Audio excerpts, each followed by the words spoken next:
सर्व युवा प्रशिक्षणार्थी बंधू आणि भगिनींना एकच विनंती आहे। आम्ही धुळे जिल्ह्यात पोलीस स्टेशन इथं आलो होतो आणि PI साहेबांनी 12वीचे पेपर असल्या कारणामुळे रस्ता रोको आंदोलनाला नकार दिला आहे।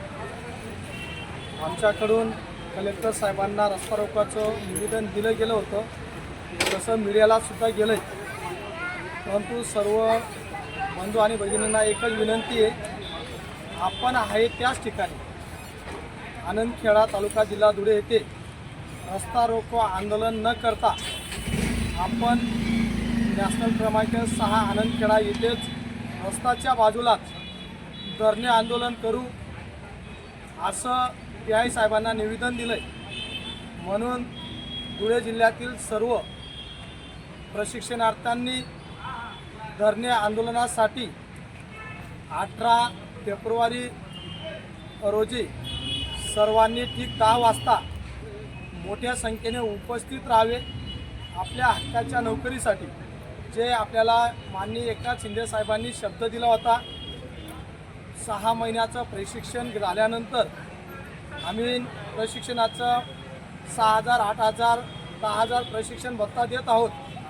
हे देशातलं पहिलं राज्य आहे आणि त्याच प्रशिक्षणार्थ्यांना परिपूर्ण प्रशिक्षण झाल्यानंतर आहे त्याच आस्थापनावर परमानंट करू असा शब्द दिला होता।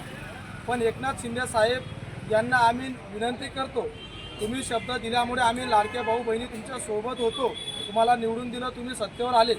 आता आम्हाला प्रशिक्षण पूर्ण झाल्यानंतर आहे त्याच ठिकाणी प्रमाणन करा।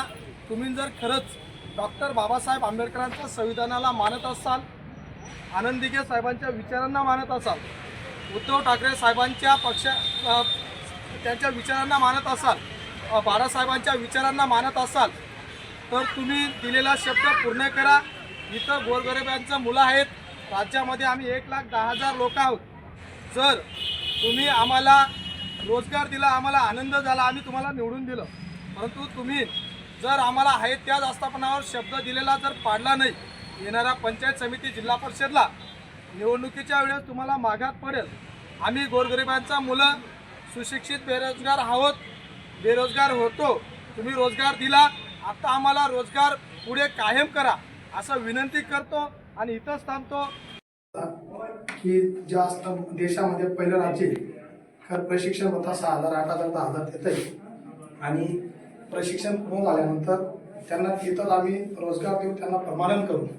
परंतु गेल्या 2 वेळेस आम्ही मुंबई आझाद मैदानावर 2 वेळेस आंदोलन केलं, साहेबांनी आमची दखल घेतली। म्हणून आनंदखेडा गावामध्ये आम्ही रस्ता रोको आंदोलन करत आहोत। आमची अपेक्षा एकच आहे, एकनाथ शिंदे साहेब जरी आनंद दिघे साहेबांना आणि बाळासाहेब ठाकरे आणि डॉक्टर बाबासाहेबांनी दिलेल्या संविधानाला मानत असतील, तर 4.5 या JR आम्हाला साहेबांनी आम्ही जिथं ज्या आस्थापनावर काम करत होतो, आमच्या इच्छेनुसार आम्हाला परत त्याच आस्थापनावर त्यांनी कायम करावं एवढी अपेक्षा करतो।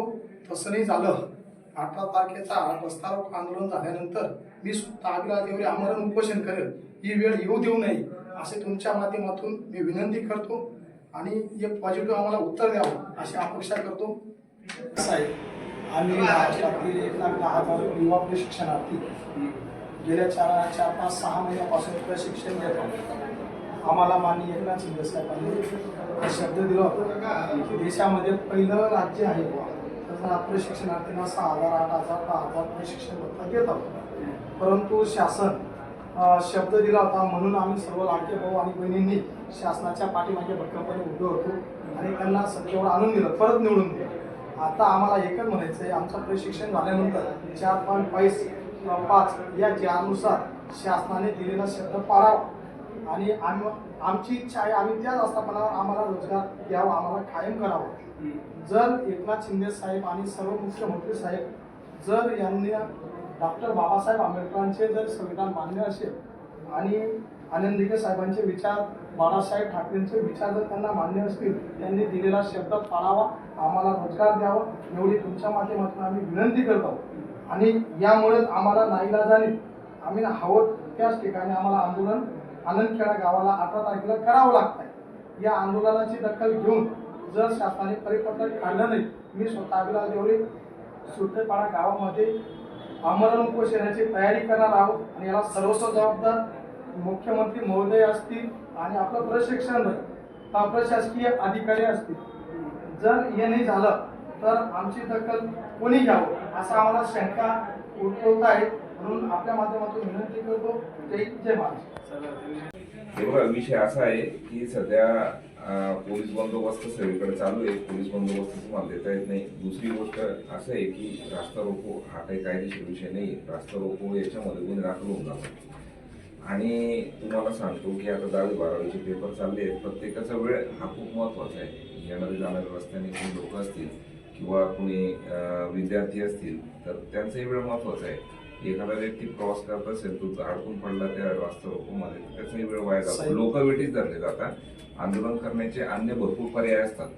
अन्य पर्याय तुम्ही वापरा.